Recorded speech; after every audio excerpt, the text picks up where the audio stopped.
Besar ni, zikir ni besar. Zikir ni cukup besar. Nabi Ibrahim ajak dekat umat Nabi Muhammad zikir ni. Nabi Ibrahim ajar kepada umat Nabi Muhammad zikir ini. Kata Nabi Ibrahim, wahai Muhammad, bagi tahu umat kamu, dalam syurga ada banyak tanah kosong, hijau, kosong, jauh mata memandang. Adalah yang kawasan pokok-pokok lah, ada kawasan yang kosong. Tanaman dan pepohon di situ ialah setiap kali seseorang itu sebut subhanallah walhamdulillah wala ilaha illallah wallahu akbar, Allah Ta'ala akan tanam sebatang pohon untuknya di dalam syurga.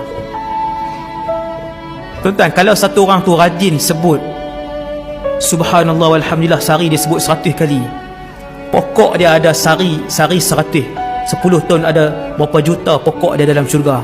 Kalau pokok dia dalam syurga, takkan tuan nak duduk dalam neraka? Kalau ada jutaan pohon dia di dalam syurga, takkan tuan dia Tuhan campak dalam neraka?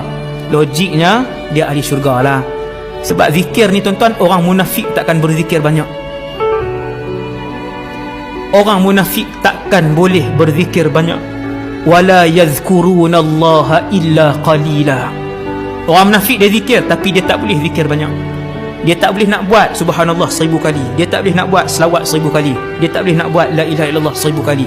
Dia takkan mampu buat zikir-zikir ni sampai 1000 sampai banyak.